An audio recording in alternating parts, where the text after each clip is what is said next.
بسم اللہ الرحمن الرحیم۔ السلام علیکم۔ 8 کلاس اسلامیات کے لیکچر میں آج ہم پڑھیں گے استقامت۔ پہلے ہم نے استقامت کے لفظی معنی اور اس کے اجر عظیم کے حوالے سے قرآن و حدیث کے حوالے سے آپ کو بتایا، اور اس کے بعد جو ہے رسول صلی اللہ علیہ وسلم کی استقامت کے حوالے سے بھی بتایا۔ اب ہم صحابہ کرام کی استقامت کے حوالے سے بات کرتے ہیں۔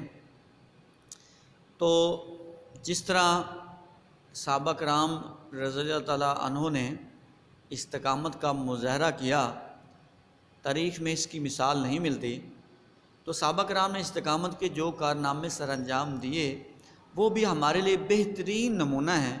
حضرت خباب کہتے ہیں کہ ایک دفعہ ہم نے اپنی مصیبتوں کا حال بیان کر کے دعا کی درخواست کی، تو رسول اکرم صلی اللہ علیہ وسلم نے فرمایا کہ تم سے پہلے لوگوں میں ایسا بھی ہوا کہ ایک آدمی کو زمین میں گاڑ دیا گیا۔ یہ نبی اکرم صلی اللہ علیہ وسلم پہلے والی جو استقامت کی مثالیں جو صحابہ کرام نے دی تھیں، یہ واقعہ بیان کر رہے ہیں کہ ایسے بھی صحابہ تھے کہ جن کو زمین میں گاڑ دیا گیا، ایسے بھی تھے کہ آرے سے چیر کر 2 حصوں میں تقسیم کر دیا گیا، مگر وہ ثابت قدم رہے۔ ایسے بھی صحابہ کرام ہو گزرے ہیں کہ لوہے کی کنگھیوں سے اس کا گوشت اچیل اچیل کر الگ کر دیا گیا ہو، لیکن پھر بھی وہ اپنے دین سے نہ ہٹا۔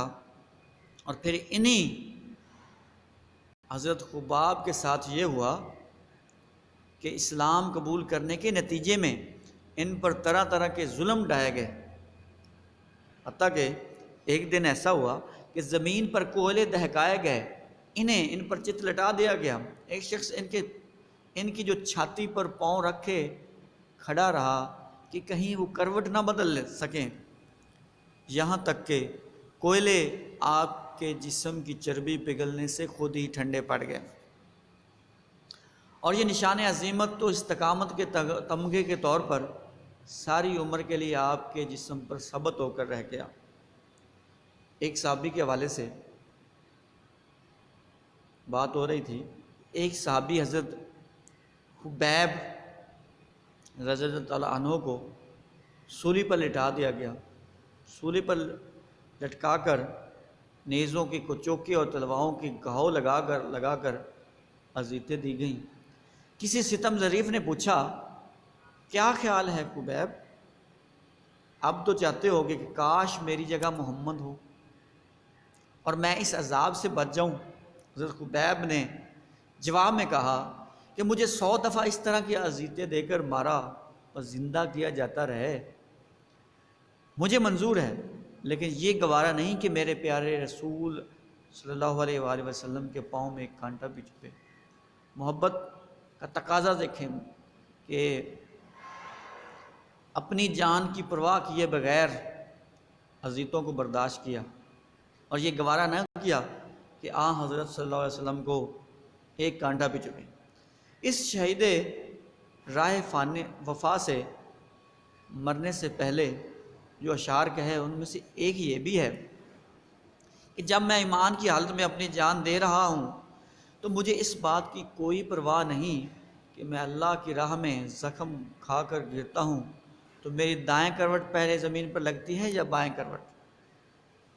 بڑی ہی استقامت کی مثال پیش کرتے ہوئے وہ یہ کہتے ہیں کہ جب میں مروں تو ایمان کی حالت میں مروں، اور مجھے اس بات کی کوئی پرواہ نہیں کہ اگر اللہ کی راہ میں کوئی زخم مجھے لگتا ہے تو پہلے میری دائیں کروٹ زمین پر لگتی ہے یا بائیں کروٹ۔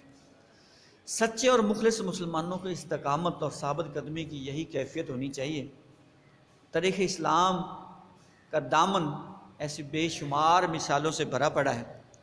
آئیے ہم عہد کریں کہ اللہ کی توحید، سرور عالم صلی اللہ علیہ وسلم کی رسالت، قرآن اللہ کی کتاب ہونے اور روز آخرت کے برحق ہونے پر قائم رہیں گے، اس کے تمام تقاضے بھی پورے کریں گے، نماز پابندی سے ادا کریں گے، اسلامی تعلیمات لوگوں تک پہنچانے کی کوشش کریں گے، اور اس راہ میں جن تکلیف کا سامنا ہو صبر و استقامت سے جی لیں گے۔ تو یہاں تک استقامت کا جو چیپٹر ہے مکمل ہوا۔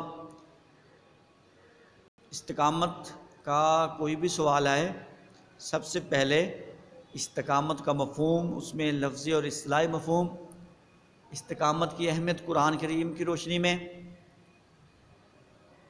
استقامت اور نبی اکرم صلی اللہ علیہ وسلم یا نبی اکرم صلی اللہ علیہ وسلم سے کی زندگی سے استقامت کی مثالیں، اور اگلی ہیڈنگ آپ نے دینی ہے صحابہ کرام کی زندگی سے استقامت کی مثالیں۔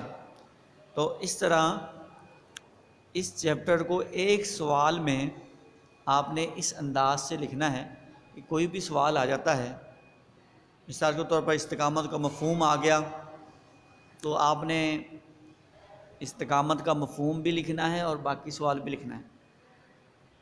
اور یہ تمام تر سوال جو ہے، جس طرح ایک ٹاپک آپ کو سمجھایا گیا ہے، اس کی ہیڈنگ آپ کو بتا دی گئی ہیں، اس کے مطابق کریں گے تو ہر سوال کا جواب جو ہے اسے آسانی کے ساتھ آپ لکھنے کے قابل ہو جائیں گے۔ اور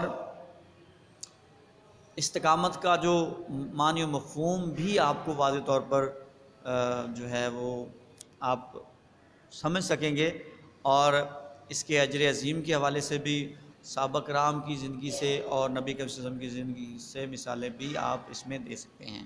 ٹھیک ہے جی، ملتے ہیں جی نیکسٹ لیکچر میں۔ اللہ حافظ۔